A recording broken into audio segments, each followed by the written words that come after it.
Qiang and Venus.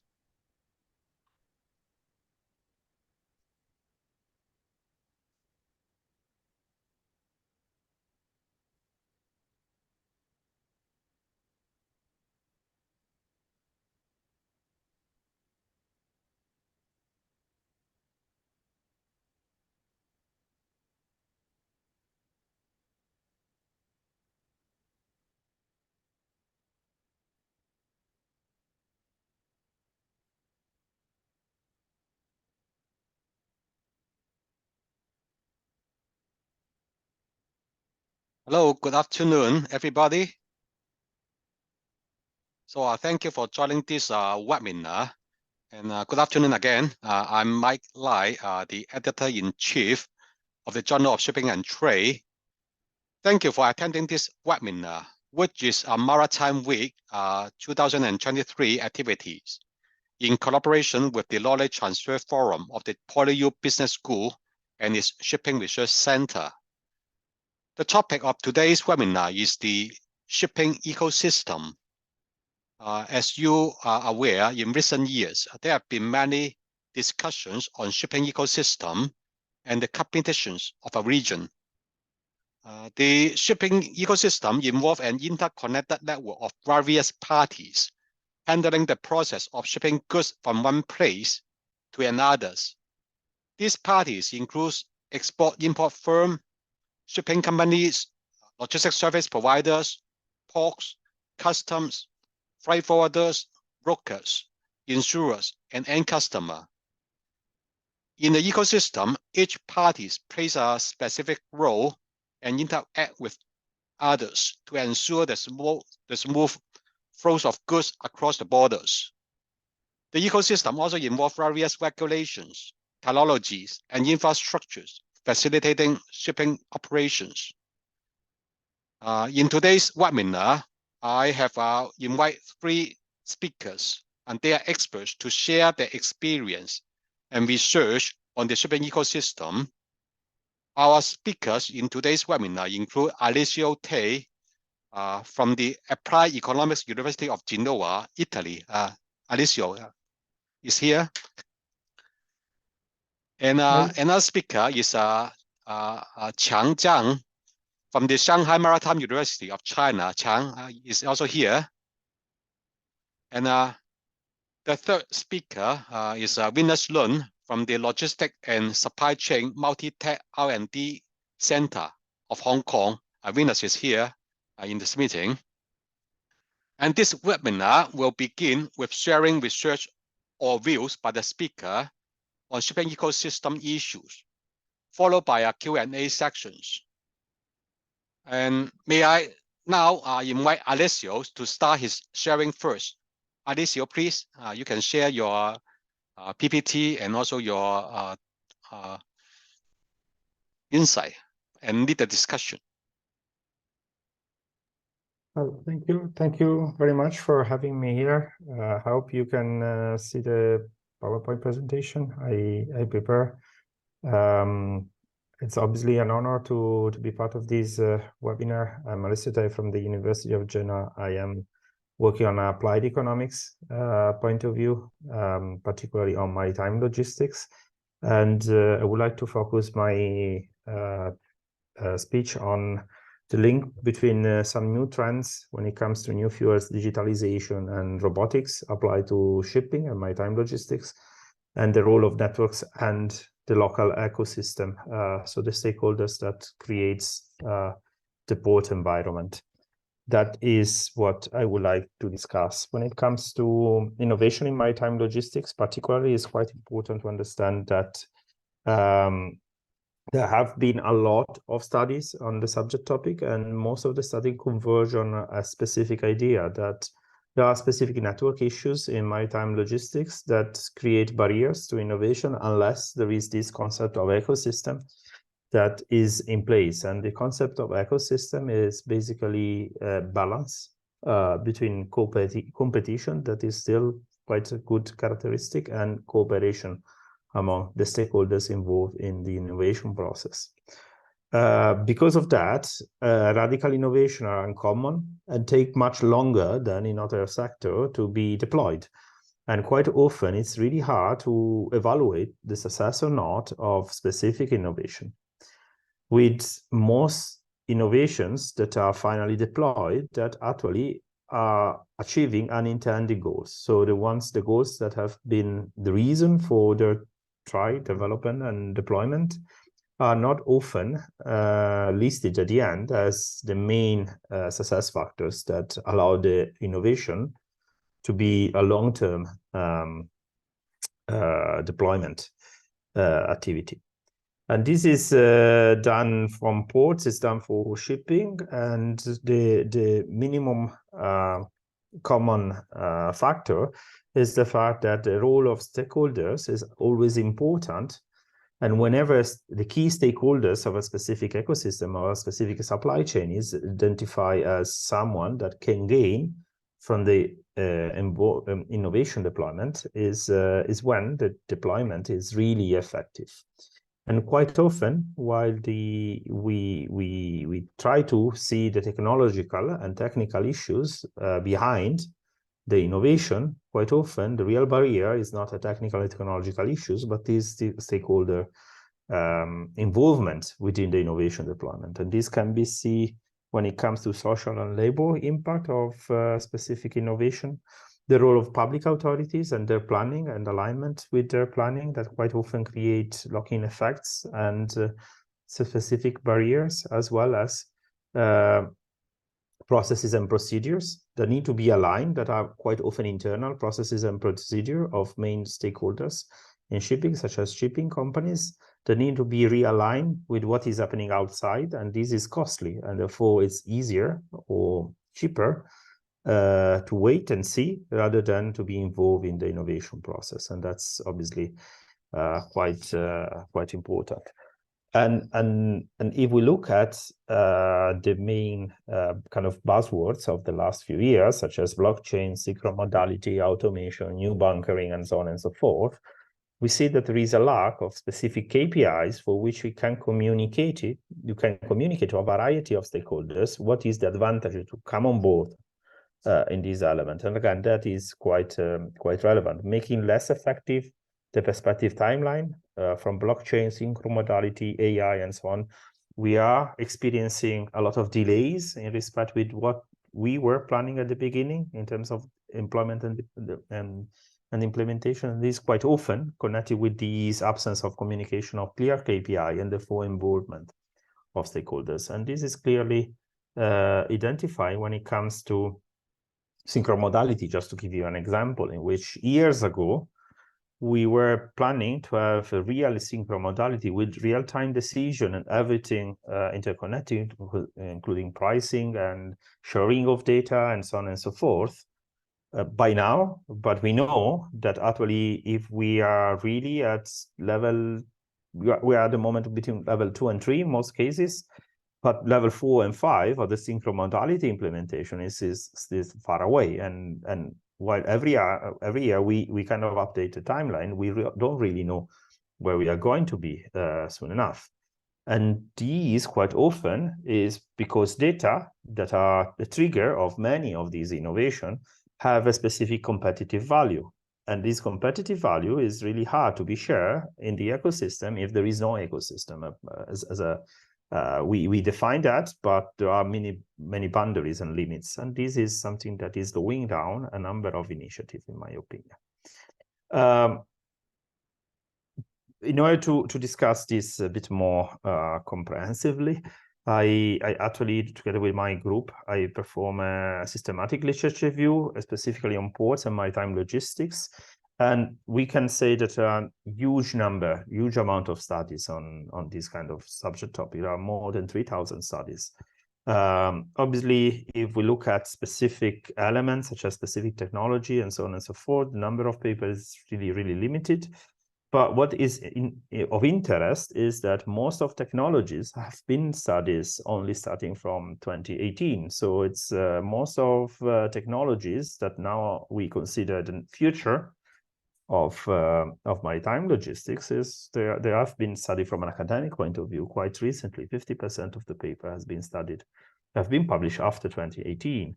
And of the overall amount of study, only 5 papers aggregates 1/6 of the overall citation. So again, there is kind of new bunch of study on these, that is the majority in terms of amount, but only few actually are really cited, and therefore they really make an impact. And this is was quite interesting, because we are thinking about innovation, we are thinking about something new, but we are also thinking about ecosystem and collaborations, and this is not something that is often happening, at least when we talk about academic research within this topic, and this is quite interesting.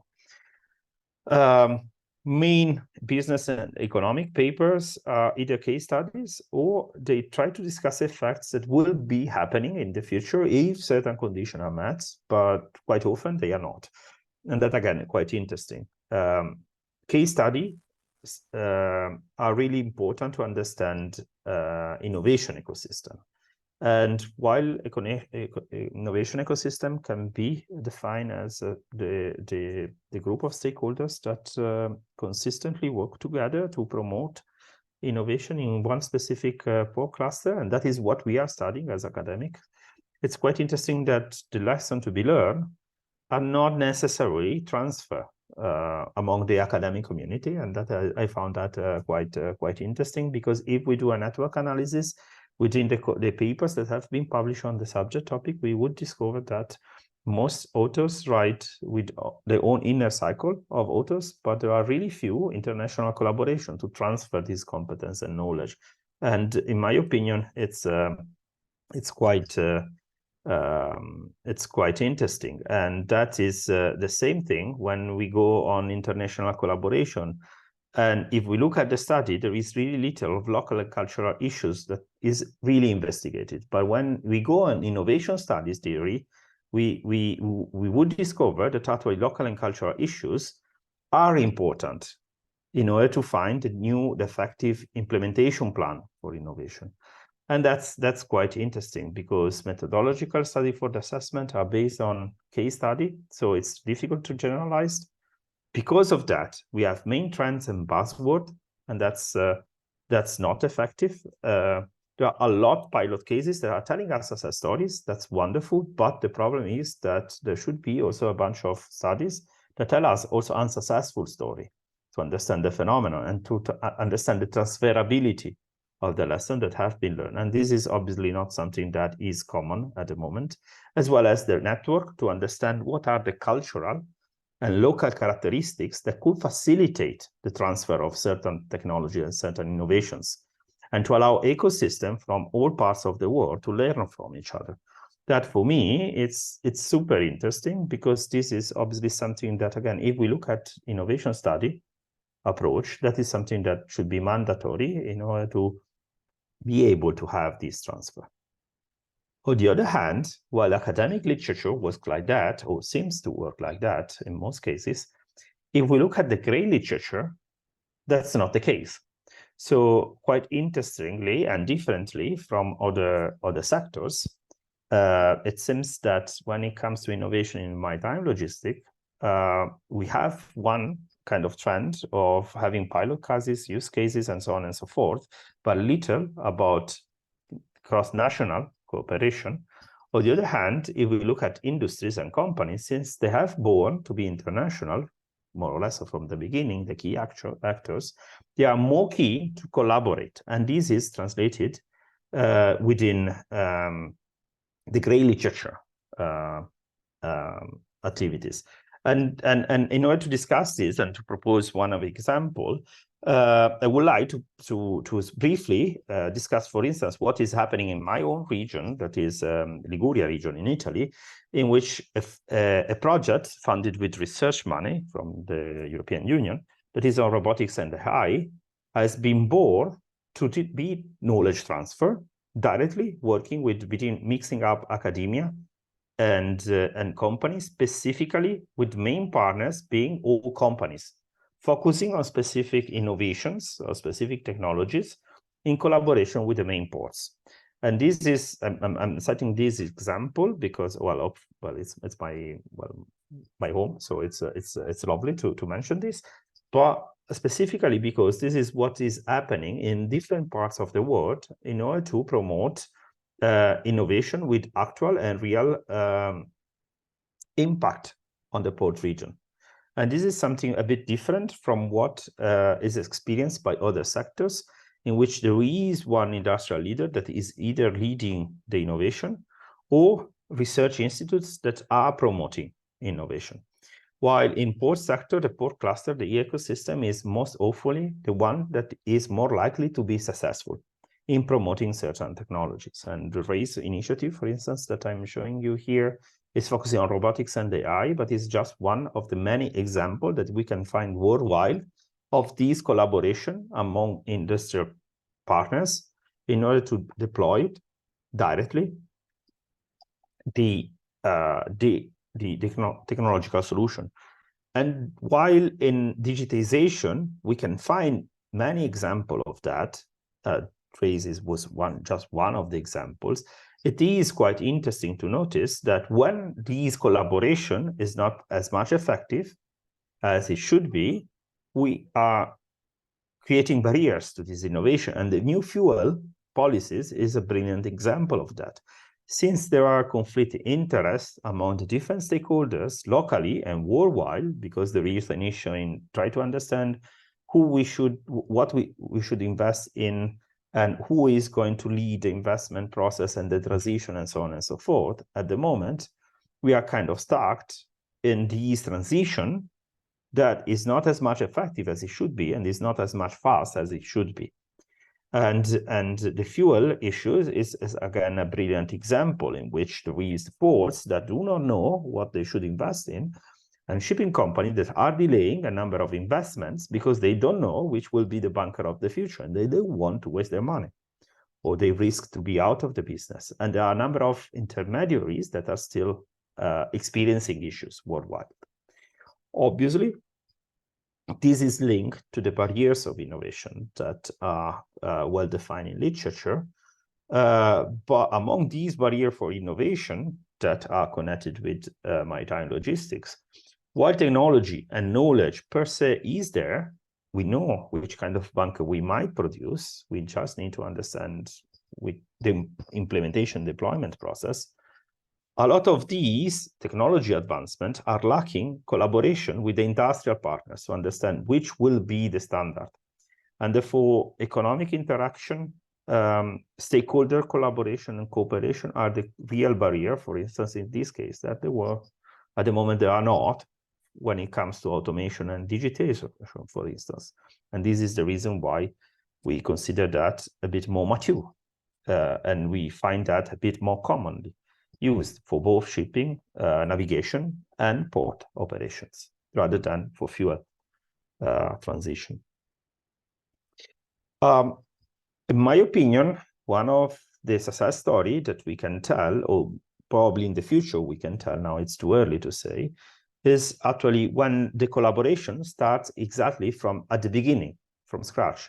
And that is a brilliant example when it comes to maritime green corridors, because the maritime green corridor concept is exactly a kind of collaboration within a group of stakeholders coming from different port communities. That is the basics of the concept of green corridors concept. And while it has been there only pretty recently, the concept has less than 5 years, we see an incredible increase in the number of initiatives. In 2022, there were only 8 official tracked initiatives within the label green corridors, but actually in 2023, there are 3 times more the number. So we see an incredible increase of the attempts of promoting this kind of concept, and this is quite interesting. As all things that are at the beginning, we do not have a clear, unique definition of what a green corridor is. We have specific elements, so they have to be targeting low carbon emission. It has to be involving ports actors within a specific logistic corridors. that are implementing solution that can be scalable solution, hopefully, in order to adapt different stakeholders involved in order to achieve the goal, the decarbonization of a specific maritime route, with the specific maritime logistic activities well involved. That obviously is connecting with investment, with regulatory framework, and with collaboration among actors. So I'm bringing this example because I believe it's a really good example of how ecosystem could work in order to achieve a common goal. In this case, the decarbonization of shipping. There are success story as for now. There are unsuccessful story as for now. And we need to understand what will be happening with the green shipping corridors. But wherever we see a development of these green shipping corridors, we see partnerships that are well established with clear rule and with clear targets. For instance, in Europe, I think the best practice is the collaboration between two ports in the North European Europe, that is Rotterdam and Gothenburg. We have a clear technology strategy. It's not a matter of developing the technologies, a matter of adopting the right technology, given the characteristics of the maritime logistics involved. And because of that, we have, for instance, a variety of potential technologies, depending on the ship characteristic, the routing, and so on and so forth, and a clear investment plan. Because again, for instance, when it comes with alternative fuels, decarbonizing fuel, that might be an issue, okay?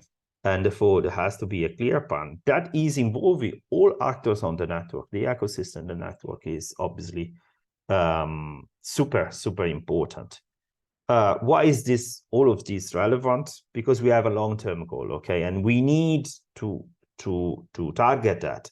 We do have a number of projects on that, mainly led by industry, and that's okay, that's fine. But we need collaboration. We need to do that, okay? Because there is a catch. The catch is over-investing or investing in something that is not accepted and is wrong.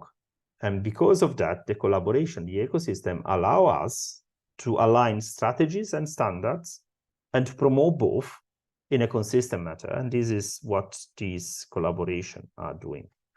Quite often, linking together different trends. For instance, with the green corridors, quite often there are AI and digitalization solutions, and quite often we try to exploit the concept of green corridors, decarbonizing the logistic corridor, together with the energy supply, and therefore linking two concepts together. We want to decarbonize, we need alternative fuel, and because of that, we transform the port in something different, not simply a commodity transfer or handling of infrastructure, but also a generator of energy supply for both import and export, for both domestic market and international market. And here comes to, well, the end of my presentation, that I hope it has been of interest for you, because my take on these alternative technologies and innovation and the concept of ecosystem is the fact that innovation is there, but is a systemic. And as such, there is an issue. Most of the research might not be systemic, is case study specific. And these highlight the potential barrier of innovation processes. It's linked with what is happening to the market and the need for mitigating uncertainties in order to achieve optimal actions, and the dependencies of the maritime action that can either promote, facilitate innovation or not. And that is clearly retrieved in what is happening in industry and what is discussed in literature. The perspective issues, the acceptance issues, the competition issues, and obviously financial problems that some players are encountering whenever they are innovating and delaying investments because of these issues. And a lot of the successful stories that we might tell even now, or they are promising story that we can identify now, are quite often not only linking stakeholders together, but also linking innovations together. Because again, as demonstrated by literature, unintended goals, interactions among solutions is always a key for success. And that is something that we need to, in my opinion, we need to investigate more, as well as the social impact of innovations and how this social impact is perceived in different port communities and by different stakeholders. I hope my presentation was interesting, and obviously I'm happy to interact with other panelists and also answer some questions. Okay. Thank you very much.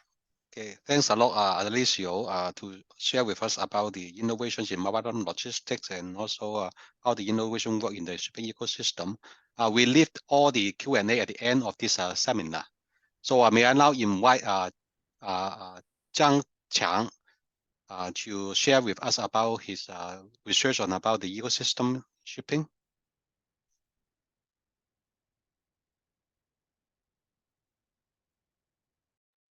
Thank you, Professor Tei. I'm very happy to having me here, and I'm very happy to sharing something of my opinions on the shipping ecosystems with you. Actually, several months ago, Professor Yang Dong told me that perhaps we can have this kind of meeting and discuss something on the shipping ecosystem. I think this is a very interesting topic.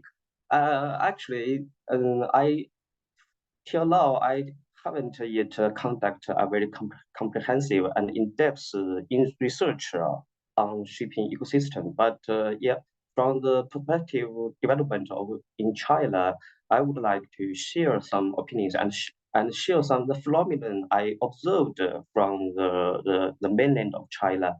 So today, the title of my speak is Towards a Shipping Ecosystem, a perspective from Chinese provincial port groups. Nowadays, many Chinese provinces, they established provincial port groups, and those port groups, they are kind of the port,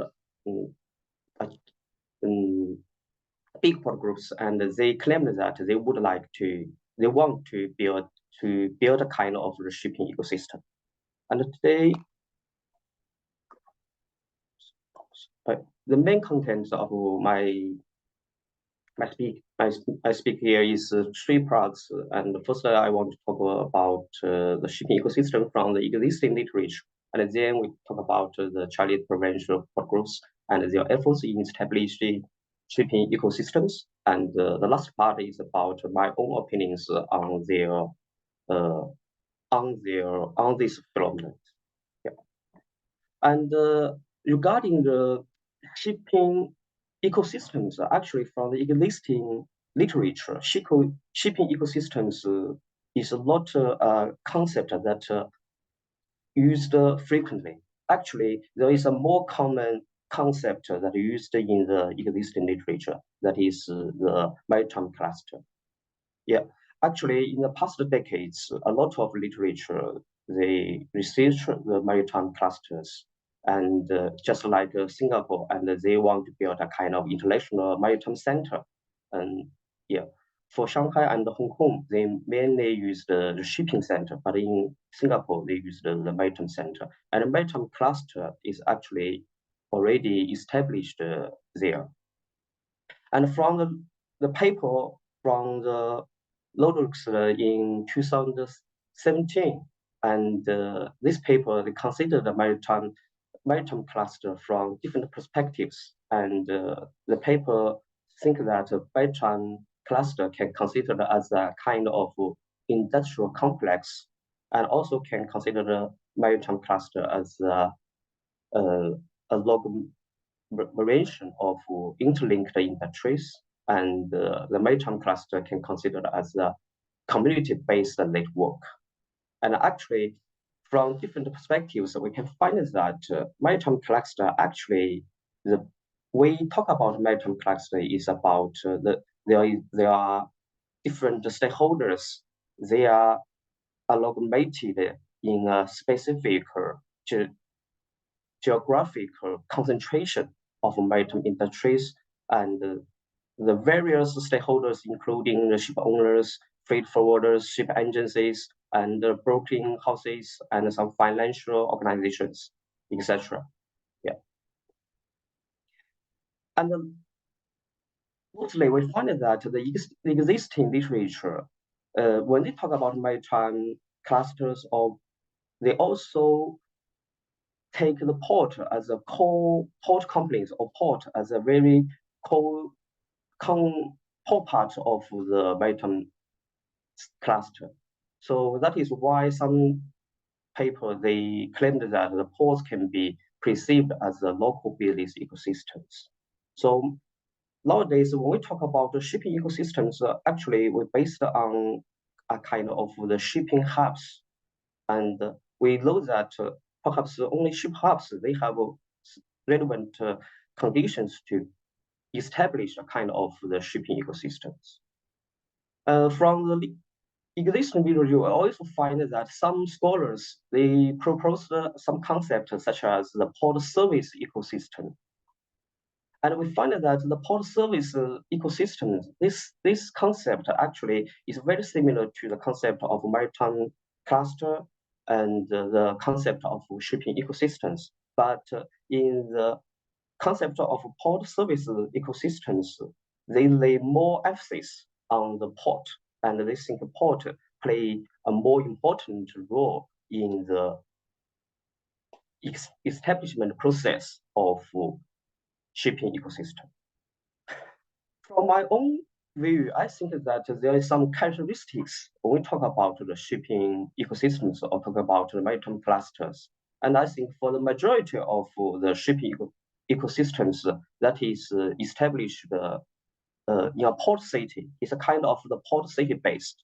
And another characteristic is the aggregative,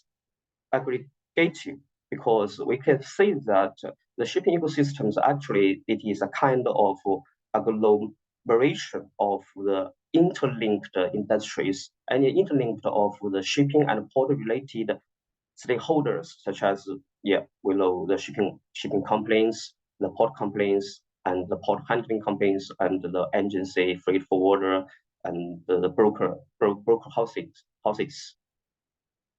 And third keywords related to the shipping ecosystem, I think is the dynamic, because from the historical view, we can see that at a different stage, the contents of the shipping systems is different. And we will find that for different port cities or shipping centers like Singapore, Hong Kong, and Shanghai, actually, when they talk about the shipping ecosystems, actually, the main contents of the different shipping centers, they are a little bit different. So I think the whole process of the development of the shipping ecosystems is dynamic process. And another two words I think that is very important when we describe the shipping ecosystem, that would be cooperative and competitive, because there are various stakeholders in shipping ecosystems, and the relationship among them, that is this collaborative, is very important, because we know that when the transfer of the cargo from one port to one port, we cannot solely depend on the shipping companies or solely depend on the port operators. We need different companies, they cooperate with each other, and we finally complete the whole cargo carriage of the goods. And for the same categories of the companies, I think the competition is also very important, because competitions can make the shipping ecosystems more healthy, and the market is more benefit for all stakeholders. So I think those keywords is very important when we describe or talk about the shipping ecosystem. As to the Chinese provincial port groups, we know that in the past, especially in the past decades, port integration reform is conducted in the mainland of China. And in the coastal provinces, except Guangdong province, almost every province in the coastal province in the mainland China, they have established their provincial port groups in the past decade. And nowadays, not only in the coastal regions, for the inland province along the Yangtze River, they are also all established provincial port groups. And we will find that those provincial port groups, nowadays they are very large. They have many subsidiary companies. And we also find that traditional port handling businesses is not the main business sector of those port groups. And those port groups, some of those provincial port groups, they list the establishment of shipping ecosystems as their development version for their companies. So that is why today I want to share this phenomenon with our audience. I think perhaps if we are interested in this and in the future, we can conduct a more in-depth study on this phenomenon. And today I want to share 3 cases with you and to show that how those provincial port groups, they established a kind of shipping ecosystems by themselves. First case is about the Shandong provincial port groups. And Shandong provincial port groups in its official website, they list this as its development version, the transformation from a port operator to a comprehensive supply chain service provider and the establishment of a new port and shipping and trade ecosystem. And nowadays, Shandong provincial port groups, actually, they have various business sectors. They have totally 12 main sectors of their businesses, including shipping businesses, trade businesses, logistics, science and technology, equipment manufacturing, and financial services, harbor engineering, cruise culture, tourism, etc. And we find that nowadays traditional port handling businesses is already not a main business part of those Shandong provincial port groups. I can show you another data with you. And in the last year, in 2022, the revenue from the non-profit handling businesses of the Shandong provincial port groups, such as trade, shipping businesses, and financial account for more than 77% of the total revenue of the Shandong port group. So we can see that nowadays, port handling businesses is not the main sources of the revenue for the provincial port group. They more emphasis on the other non-port handling businesses, but other businesses, they claim that they are port related and shipping related. Here I take a subsidiary company as example, as Shandong Port Investment Holding Company. And this company is actually a kind of financial company. It has or manages more than 10 types of financial license and qualifications. They do businesses related to the futures brokerage, insurance, or financial leasing, commercial factoring, and financing guarantee, etc. And all these businesses actually nowadays considered as the main businesses of the Shandong provincial port groups. So this is the first case. And the second case I want to share is about the Zhang port group. And Zhang port group is very long because we know that it's the first provincial port group that is established in the mainland of China. And in the official website of the Zhejiang port groups, they listed a lot of main businesses. And they categorized its subsidiary companies into 4 main sectors, and the port operation, shipping services, development and construction, and finance. And the port operations, we know that it's a port group, so definitely port operations, traditional port handling businesses should be the main part. And the shipping services, and nowadays we know that Ningbo Ocean Shipping Company is also belongs to the Zhejiang Port Group, and this shipping company nowadays is a listed company and is a top players in the coastal short sea shipping market. It's also a big shipping company. Yeah, and I want to talk more about the development and construction sector of the Zhejiang Port Group. And in the website of the Zhejiang Port Group, the official website of the Zhejiang Port Group, it claims that the group plays a leading role in the development, in the port development and construction. And nowadays, they are already founded and incorporated 2 main companies in this field. And they participate in many port projects in the Zhejiang province. So nowadays, we find that the port groups, they are not only focused on the port handling, but also pay more attention on the port construction and the infrastructure building. And this is the information I want to share with you. And the third case is about the Beibu Gulf Port Group. This is also the provincial port groups that established in the Guangxi Zhuang and autonomous region.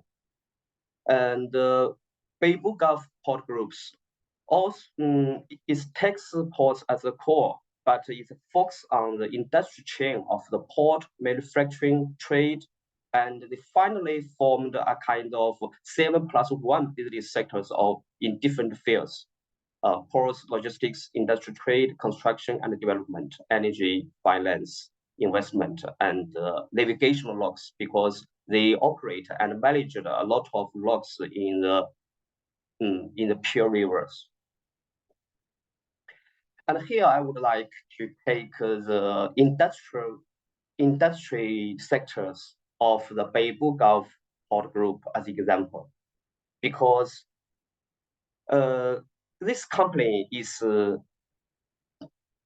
Guangxi Beigang new materials company, and this company is very interesting because it is a totally kind of a manufacturing companies, but is wholly owned subsidiary of the Beibu Gulf International Port Group. And from the traditional perspective, we will never think that the port group or a port operator company, they would own a kind of manufacturing company. But this is indeed the Guangxi Beibu Gulf Port Groups, they owned this company. And this Beigang New Materials Company, it is actually produce the entire process from the liquid oil smelting to the stainless steel wide plant core rolled products.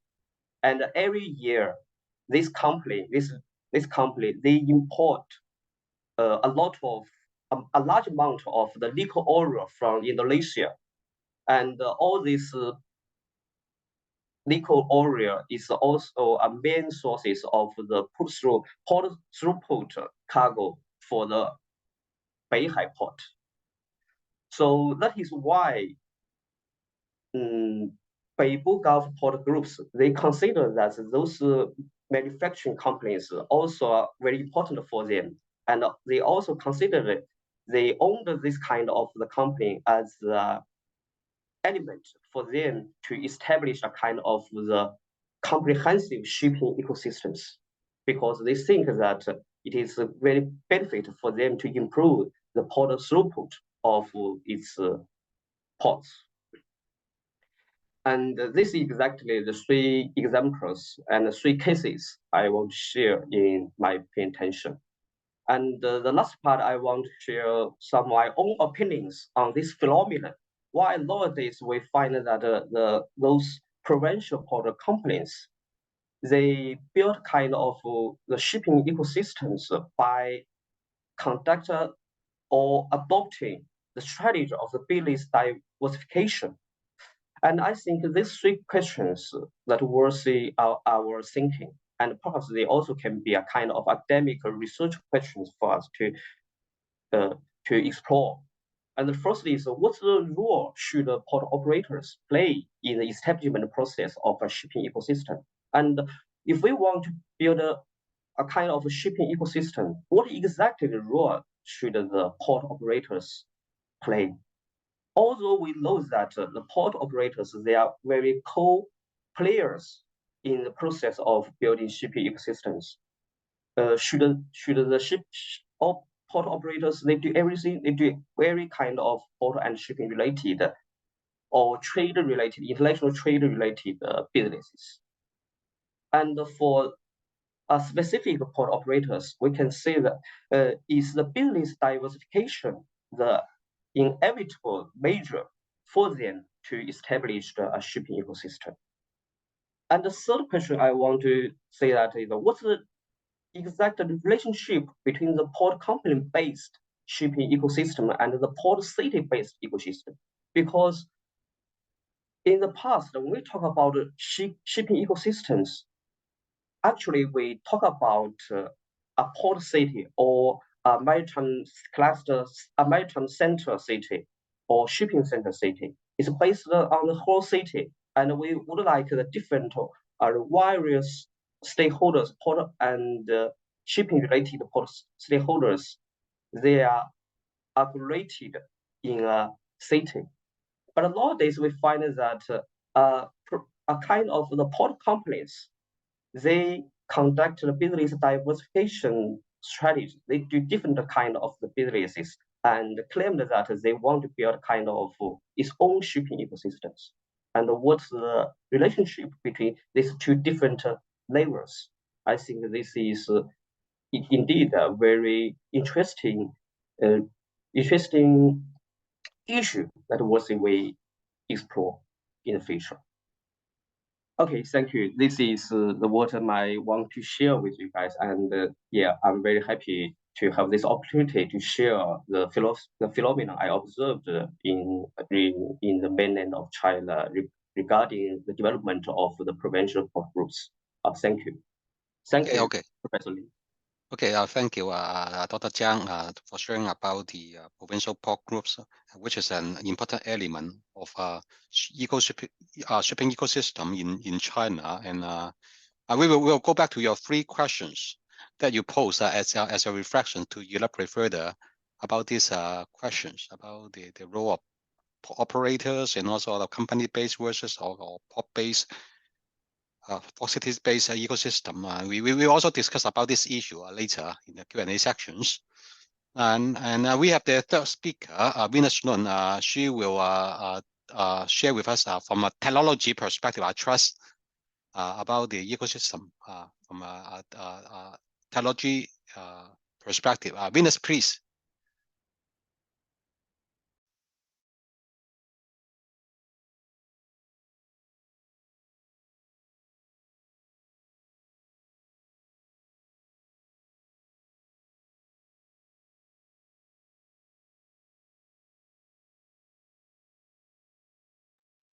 Thank you. Can you hear me?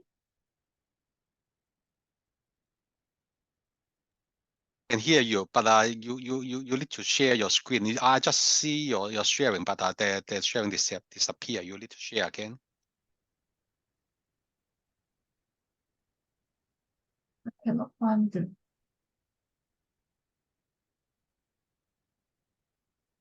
Because that is it's not my computer, so I see. Yeah, I'm not very familiar. Sorry about that.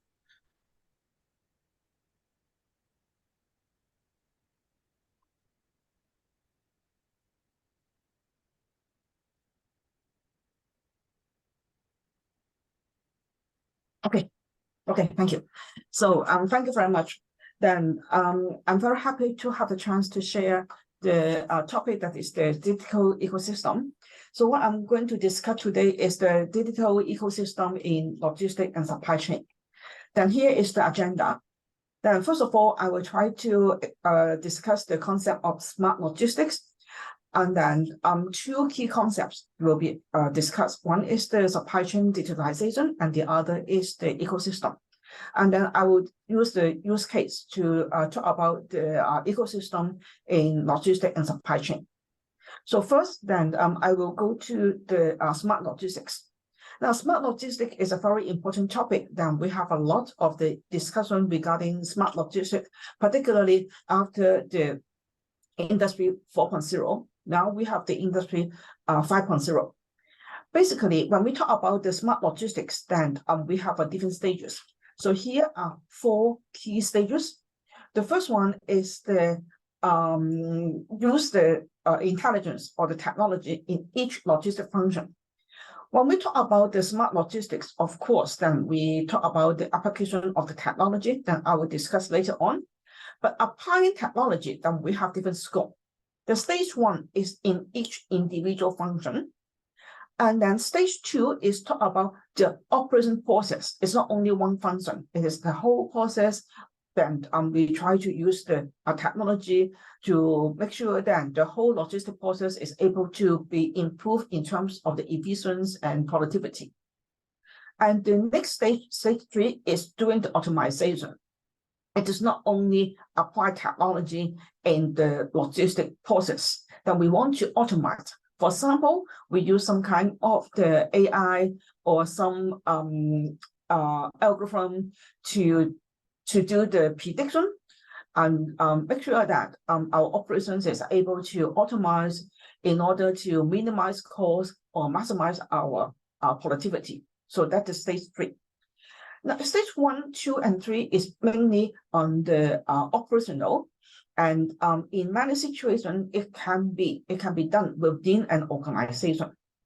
And if we go to stage 4, we need to add one more element, is talk about the integration that across the supply chain, which meaning that in the supply chain, we have different stakeholders. For example, in the container shipping, we have the shipping companies, we have terminal operators, we have freight forwarders, truckers, shippers, exporters, and importers. That those are the common stakeholders. Then in the stage 4, we would like to integrate all these kind of stakeholders so that we are able to have the improvement in the productivity or efficiency across the supply chain by collaborating among different stakeholders. So these are the 4 stages in the smart logistics. When we talk about smart logistics, as I mentioned before, then we have the technologies. Okay, technologies usually we have the IABCD or we have more, but the common technologies that we use nowadays is the A. That's AI. Sorry, A is IoT, and then A is the AI, and then blockchain, cloud computing, and data analytics. Those are the technologies that we are using nowadays to ensure that we have the smart logistics in our operations. Applications, then of course, and we need to have the different kind of the perspective. First of all, then from the academic, then we usually talk about the theory, theoretical support, and the enterprise. Then we have the management framework to ensure that then all the technologies is able to adopt in the company. And when we talk about the applications, then we have different perspectives. For example, the technology is going to do the monitoring. Okay, for example, I want to have to monitor the shipment from A to B. So I want to monitor the arrival time, or I want to monitor the accuracy, things like that. So those are the monitoring level. Now, go back to the ecosystem. Today, we talk about the digital ecosystem. The ecosystem, basically, we consider it is an ecosystem. Then we have the interconnection with different users. Okay, all the users, including, like I mentioned before, the manufacturers, shippers, and shipping companies, and things like that. So all these kind of users, if they are able to collaborate with each other to create value across the supply chain. So that is what I talk about the ecosystem and the benefit of the ecosystem. So this slide basically describes the concept of the smart logistics. What are the stages and the key technologies? Then this is the that is IABCD. Okay, I is the Internet of Things. Then we know that Internet of Things is very useful, particularly when we do some kind of the monitoring. For example, then in the cold chain, okay, now we can use the IoT, which is the for example, thermometer, to monitor the temperature and send the data to the data repository so that we are able to do the monitoring. Other than that, shipment tracking, the IoT, then we're also able to use it. For example, then we have the GPS, okay, and then we have the mobile apps. Once you download the mobile apps and then you use the GPS, and then you can monitor the tracking from point A to point B. So all this kind of the IoT is adopted right now, and nowadays we have a lot of technology available. The most important issue in the ecosystem is that we have to consider what are the technologies that is useful and how to use it to ensure that we have better management, and also those technology is useful for us. So IoT is one of the example. Then of course, then AI, now we talk about the AI. This technology is also very powerful, because we are able to make use of the AI to do the prediction, doing some real-time monitoring, and then with the AI support, then we can do the forecast. Then we're able to understand the demand model, and also to help us to do a lot of the management, particularly inventory management in the supply chain level. Then next one is the blockchain. Then a blockchain then is widely used nowadays, particularly when we do the data transfer.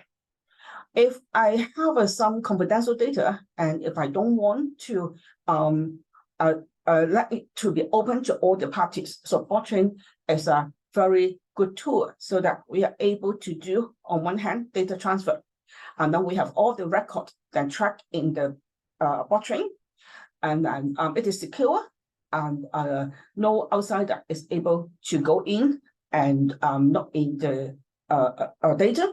But on the other hand, then all the information is able to trace.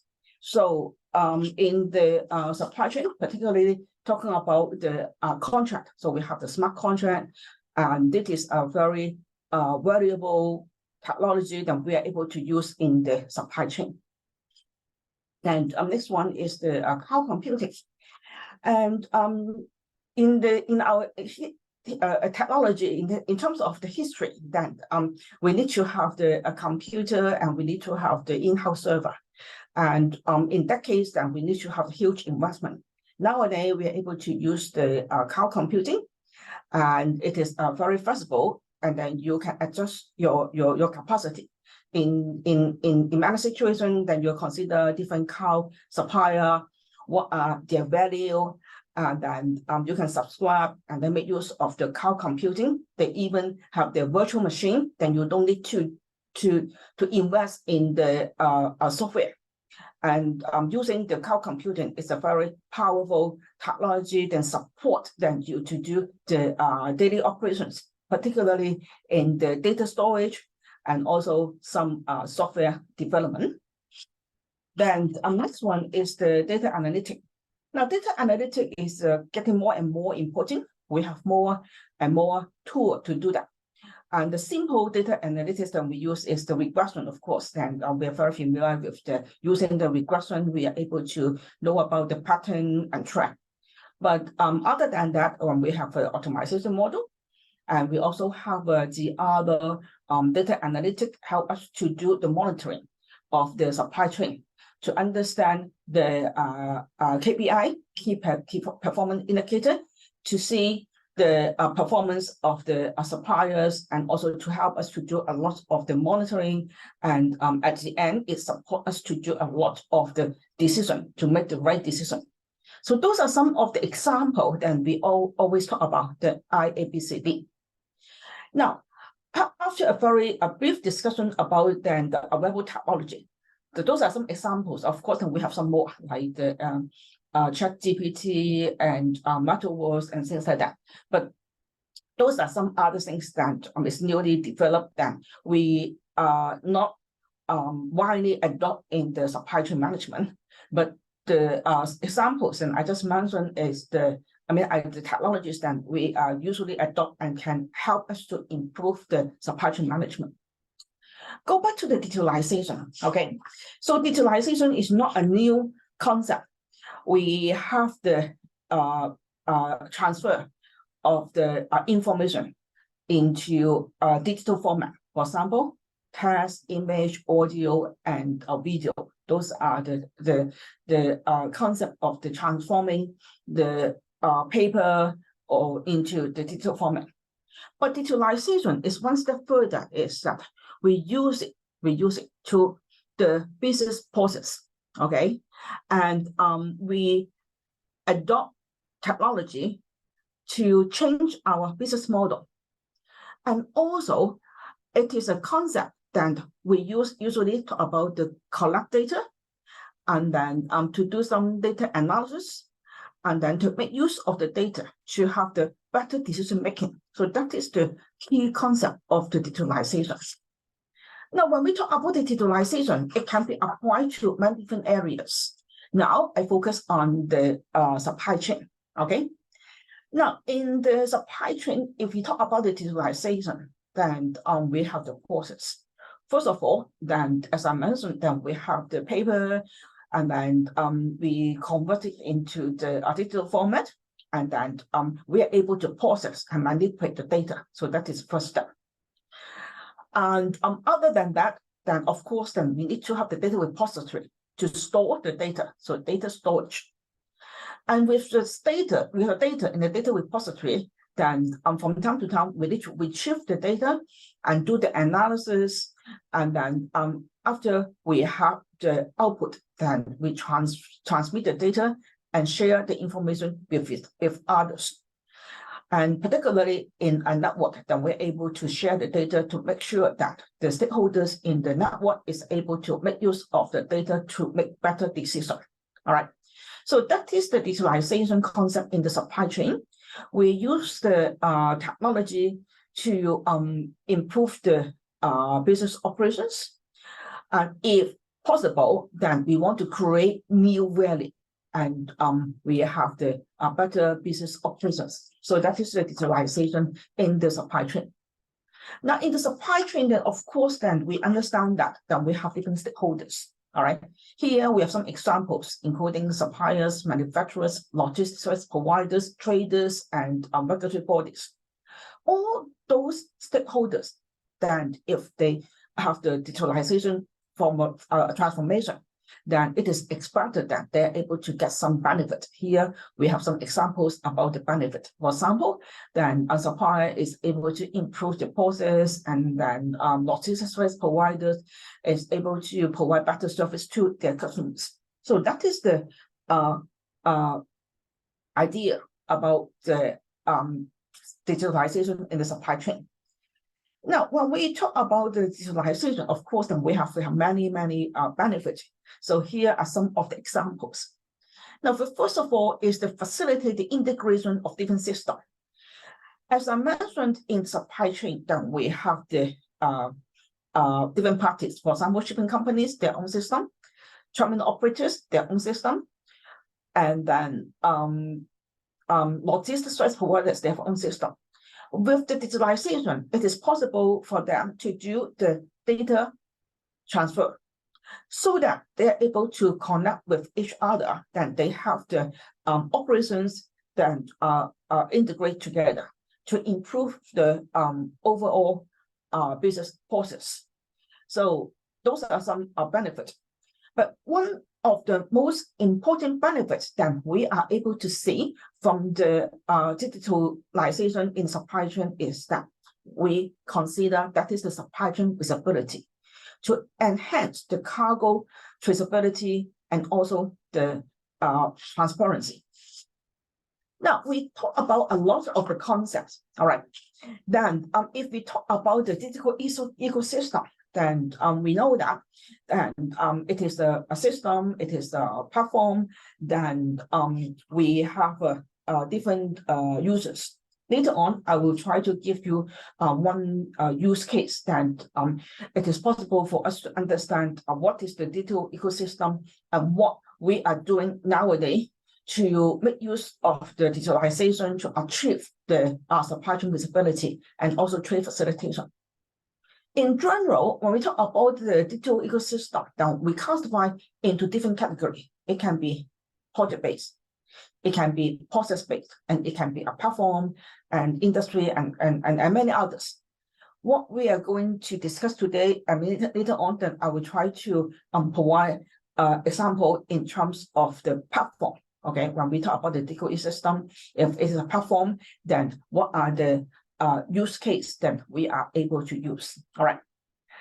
And in the ecosystem, it can be a platform, of course, and it can also be a network to connect with the different parties and make sure that different parties is able to commit with each other to contribute the resources so that data is able to use to provide data to facilitate the supply chain operations in order to ensure the interconnectivity.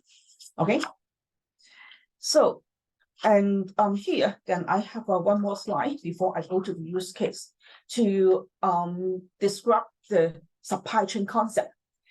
Now, in the supply chain, that is a very simple example is that, for example, container shipment.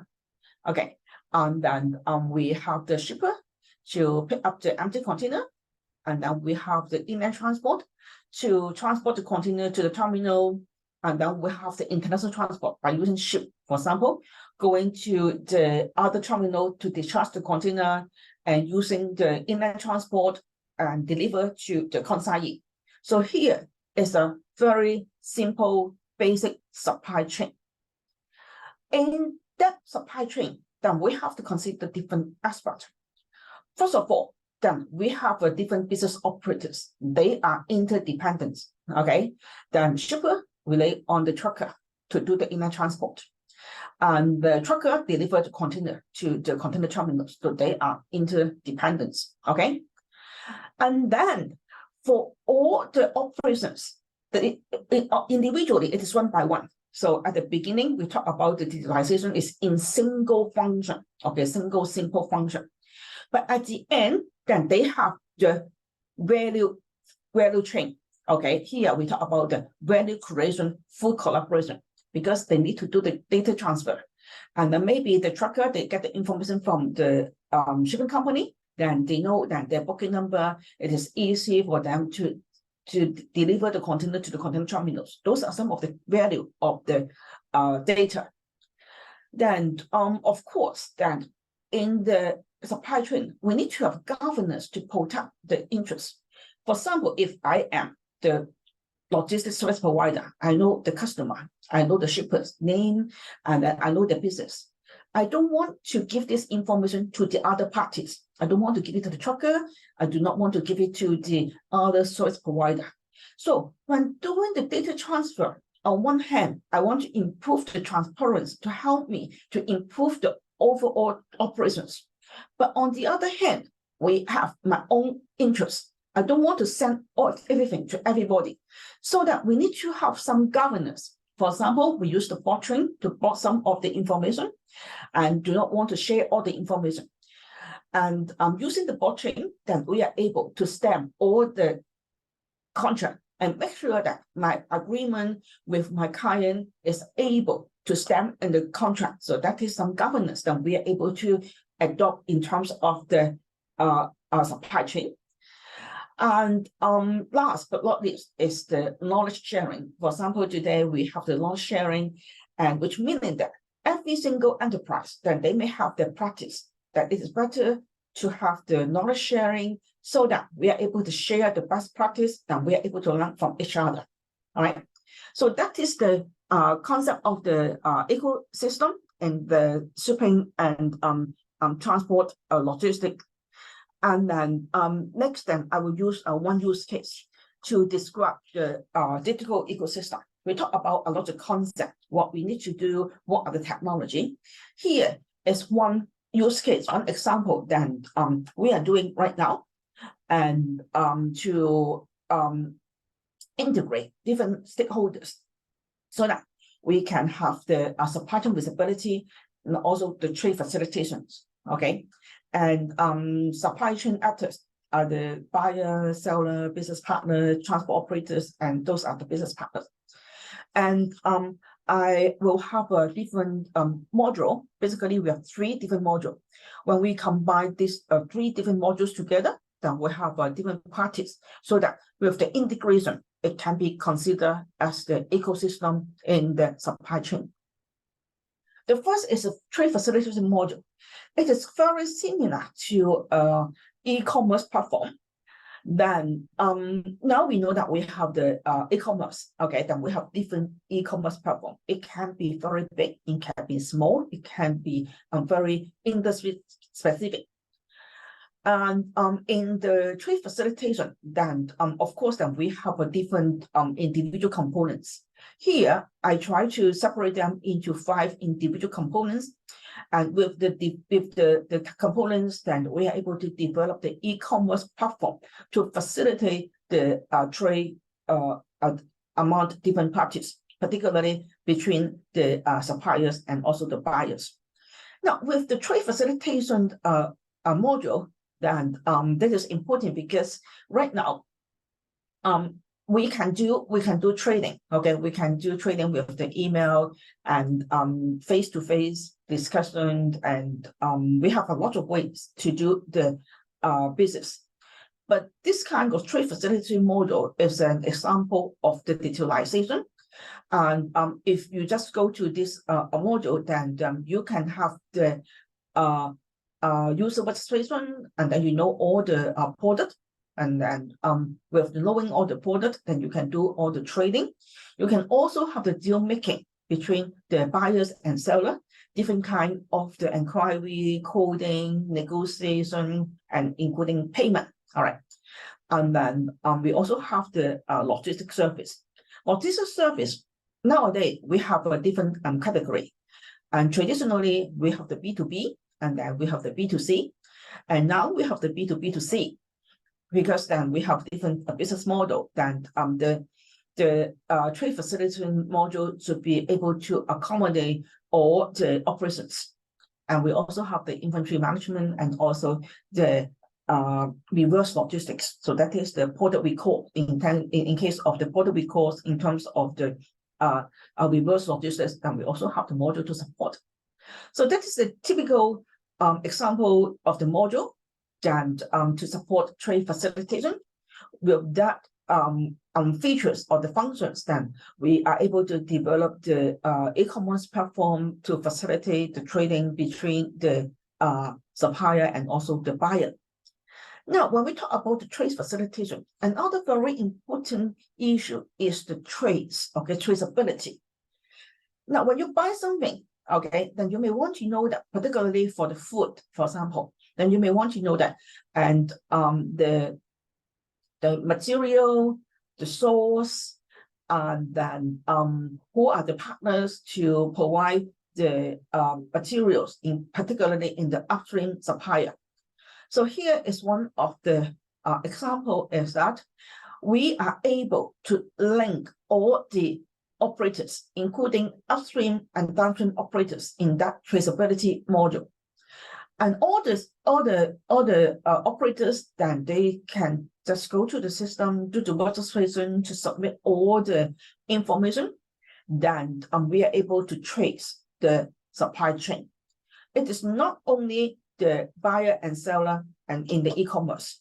We can also link the upstream and downstream operators to make sure that they are able to trace all the information.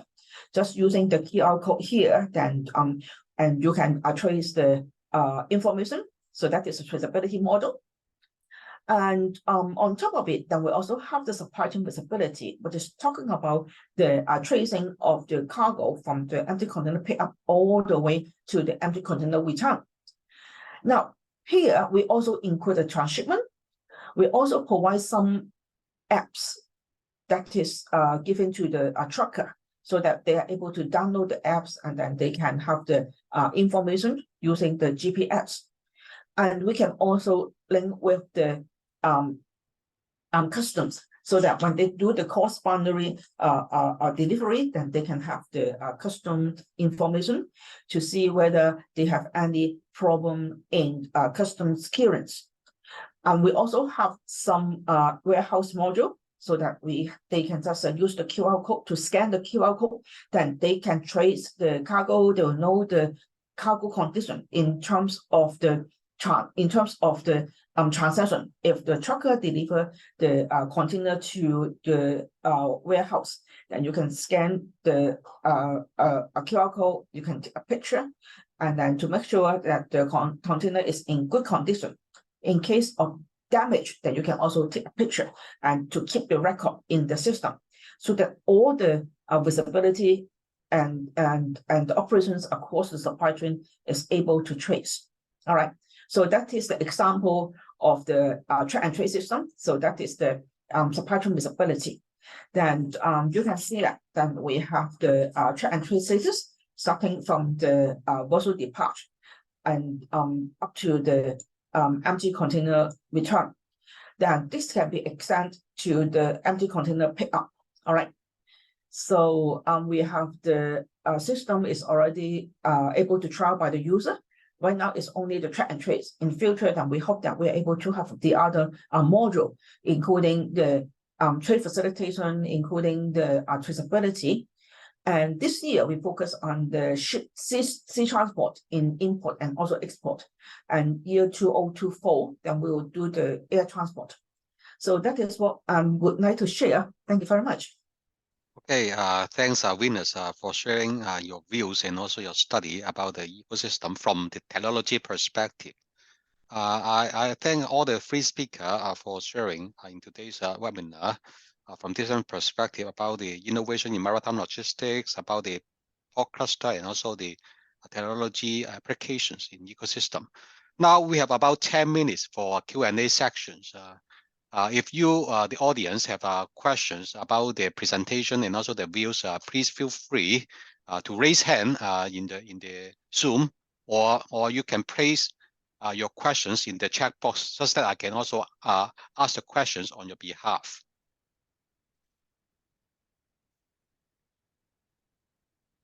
Okay, any questions?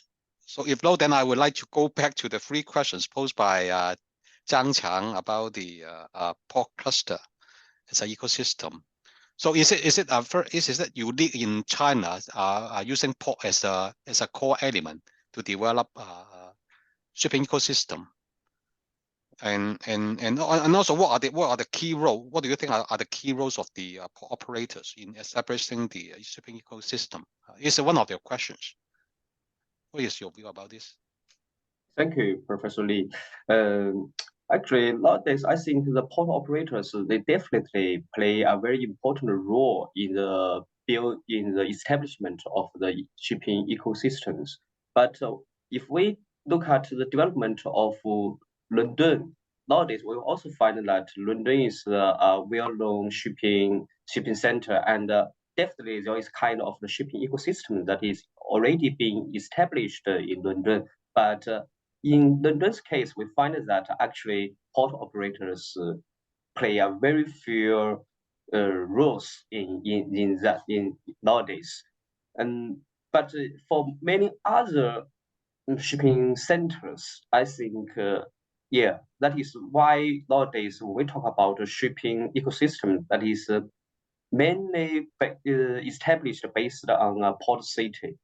And port operators, I think the port handling businesses, of course, they are very fundamental business for them. As regarding the other businesses, I think that they should to focus some, but it is very hard for them to do each business is well, such as finance or some technology or some equipment manufacturing. Yeah, so I think it's very hard to define what kind of the role that the port operators should play in the establishment process of the shipping ecosystems. But I think for most of the port cities, port operators is the core stakeholders in the shipping ecosystem. Okay, thank you. Because when we talk about the port, so different countries will have different system. Because in Hong Kong, most of the ports are private. Yeah. And in China, these are state-owned. And maybe in Europe, there will be a mix of private and also the government owned. So there will be different types of governance, and also they may have a different roles. Yeah, that's true. Okay, and Venus, what do you think about the trends and also the key technologies in the years ahead, other than that, about the IABCD? Okay, now we are talking about the technologies. Then we have a lot of technology like robotic, metaverse, and now we talk about the future is the ChatGPT. AI is the future from my point of view. But if we try to apply the technology, I would think that technology is only like 20% of the importance. The other 80% is the concept, is how to integrate different technology to make sure that it is useful to all the parties, particularly in the logistic and supply chain.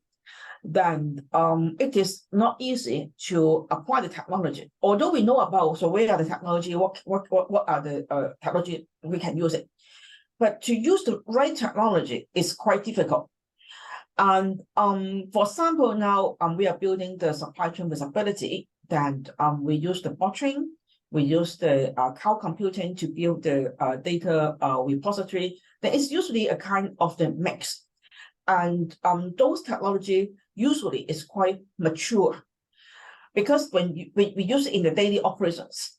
So in the R&D, usually we separate into two major categories. One is the explorer, and then to develop it in the very advanced level. But at time of the development, then and also for the adoption, then here is a gap. So I think IABCD is the most popular right now, and in future, then we may able to use the other technologies. Okay, thank you very much. So Alessio has left the discussion because of some of the other issues that he has left earlier. So if audience have questions that you would like to ask our two speakers, please do so. And I also see in the chat box that Javid, are you here? You post a comment to Venus. Can you please directly ask Venus about your questions? Yes, Professor. Hello, everyone. I have one question to Ms. Leon. What do you think that the possible or the production challenges from the adoption of the new technology on the perspective of the employees? Because when I was talking about the digitalization, so at the end, the employer of the company is the principal, the way to adopt these changes and to do their work smarter and advanced. So do you think that, and what, as you say, explained that there's a case study. So what is the, you face that the possible, the challenges to adoption the new technology in this environment? Thank you. Okay, now I think two issues that you have to focus. One is that whether you develop the right process, the right things, because then every single organizations, then you have your own process. All right, then we do have many different technologies. Some is easy to adopt, for example, cloud computing, and some is you have the ready-made software, and then you can use it. So if your resources is limited, then you may consider some ready-made and just do some customization. Then you can use it. So that is one thing. And consider whether you have the resources to really build it from the very beginning. Otherwise, then you just adopt the existing one. Now, talking about the platform, then we are building. It is what we call a GIP, Government Initiated Platform, which meaning that nowadays, particularly in Hong Kong, okay, the situation is that we have different stakeholders. They have their own system. And of course, then we can do the system integration using the API. But consider one single company, you have to develop the API with like 20, 30 organizations. It can be a problem for you, all right, unless you have the very good IT team to do that. So what we are doing for that platform is the government initiative platform, and we communicate with different parties. We build the data repository so that individual users, they can just go to our platform, and then they can communicate with the other parties that we talk about, the PCS, Port Community System. It is a community system. I think it's quite useful in Hong Kong, because in Hong Kong, then we don't have the port authority. We cannot mandate stakeholders, parties to do the data transfer. But we have a community system. We facilitate the data transfer and support the individual companies in Hong Kong to help them to ensure that they are able to get the supply chain visibility to do their business operations.